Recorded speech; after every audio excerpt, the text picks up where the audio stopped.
Bismillahirrahmanirrahim. Pertama-tama saya ingin mengenalkan sahabat saya. Beliau adalah seorang akademisi, seorang praktisi, seorang yang berwawasan luas di bidangnya. Beliau adalah Kiai Haji Dr. Yusuf Zainal Abidin, Magister Manajemen. Beliau adalah dosen senior di Universitas Islam Negeri Bandung. Beliau juga tokoh masyarakat, tokoh agama sekaligus juga ulama. Beliau adalah pewaris ilmunya para nabi, para rasul. Saya kenal beliau dari pemikirannya yang sangat universal, karena beliau ini sudah selesai dari penyakit alergi, terutama alergi perbedaan. Beliau sangat toleran. Oleh karena itu saya mengaturkan banyak terima kasih beliau hadir di tempat yang penuh berkah ini untuk berbagi wawasan, pemikiran tentang sebuah tema besar yang sekarang ini sedang hangat di bumi pertiwi ini, yaitu tentang moderasi beragama di Indonesia.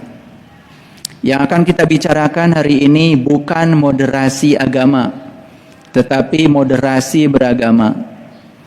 Moderasi beragama berbeda dengan moderasi agama. Karena agama itu sesungguhnya tidak perlu dimoderasi, karena semua agama itu sudah moderat. Semua agama mengajarkan keadilan, keseimbangan, keselarasan, kesederhanaan. Semua agama mengajarkan cinta kasih dan nilai-nilai kemanusiaan. Oleh karena itu tidak perlu ada moderasi agama. Justru yang dibutuhkan sekarang di NKRI adalah moderasi beragama. Moderasi beragama berarti bagaimana cara kita beragama, bagaimana cara kita bersikap, bagaimana cara kita berpikir, bagaimana cara kita bertindak, agar setiap orang merasa nyaman dengan kehadiran kita. Karena ujung pangkal dari agama, apapun agamanya, adalah akhlak.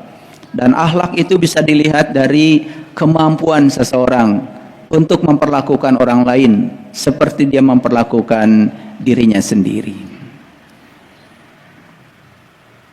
Beliau ini bukan sekedar akademisi, tapi beliau juga pernah beraktivitas di berbagai lembaga.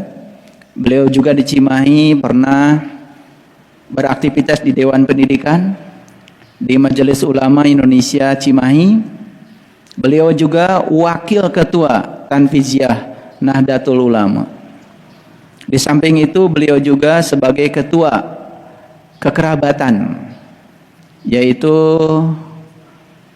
lembaga yang isinya adalah mengajarkan tentang kerukunan antar umat beragama. Nanti biar beliau sendiri yang bercerita.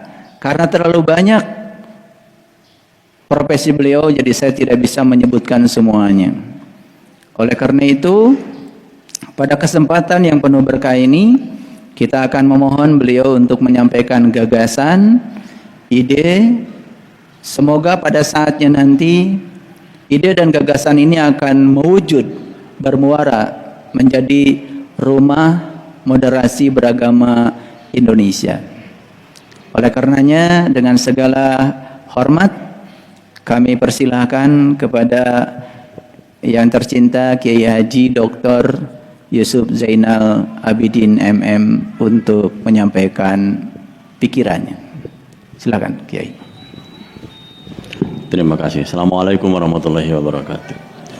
Alhamdulillah wassalatu wassalamu ala Rasulillah Sayyidina Muhammadin wa ala alihi wa sahbihi wa ala. A'udzubillahi minasyaitonirrajim. Ini oleh Ustaz Saiful, sahabat saya, bisa diperlihatkan di Ar-Rum ya, ayat 22. A'udzu billahi minasyaitonir rajim. Wa min ayatihi khalaqus samawati wal ard wa ikhtilafu alsinatikum wa alwanikum inna fi dzalika laayatil lil alimin. Sadaqallahu alazim. Alhamdulillah kita bisa bertemu dalam satu momen yang hanya bisa dinikmati oleh orang-orang yang memiliki batin yang bersih, ya, pikiran yang jernih. Kalau disebut orang-orang artinya kan dari pribadi dulu. Topik kita atau tema besar kita hari ini tentang moderasi, dan berikutnya juga tentang moderasi beragama di Indonesia. Tidak akan tuntas dengan 10 kali pertemuan kita, ya. Insya Allah Rabu depan kami akan duduk bertiga di sini.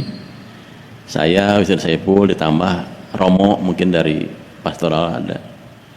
Minggu berikutnya saya, Ustaz Saiful, Romo, dan Pak Nyoman mungkin dari Puri. Terus kita akan seperti snowball akan membesar.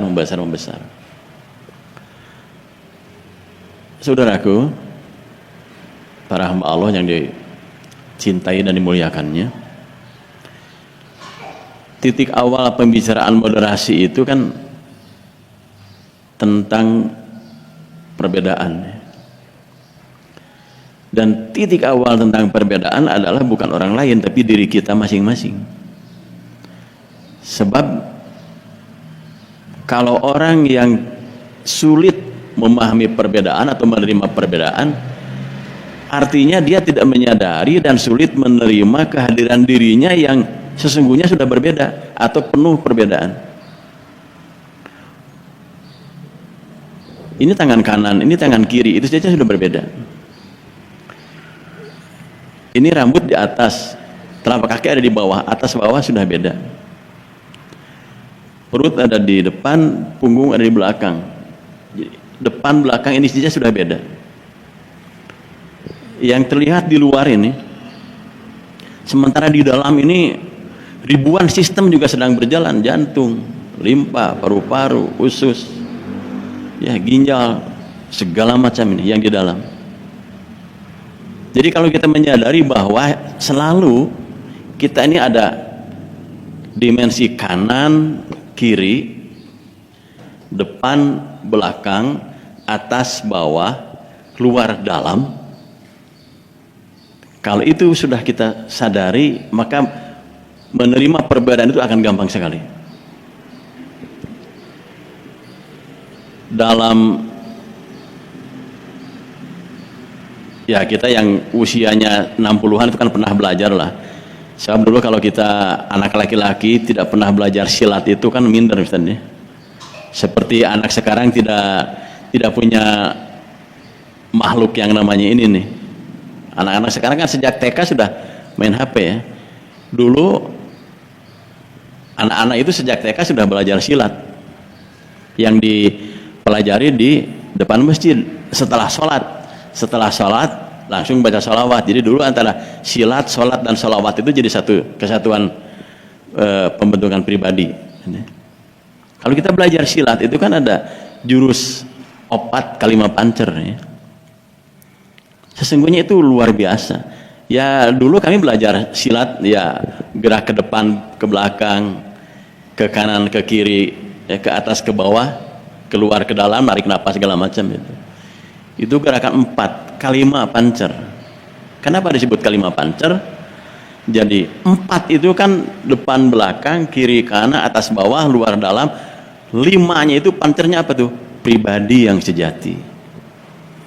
Jadi gerakan ke depan, ke belakang, ke kiri, ke kanan, ke atas, ke bawah, keluar, dalam ini harus bisa dikendalikan oleh pribadi yang sejati. Makanya aneh, Ustaz, kalau sekarang ada anak-anak termediakan, ya, di berbagai media mainstream gitu, televisi ataupun koran, kok anak-anak dari beberapa perguruan silat tawuran gitu, ya. Kemarin sampai repot kan Sultan Jogja itu ngurus anak-anak perguruan silat tawuran gitu.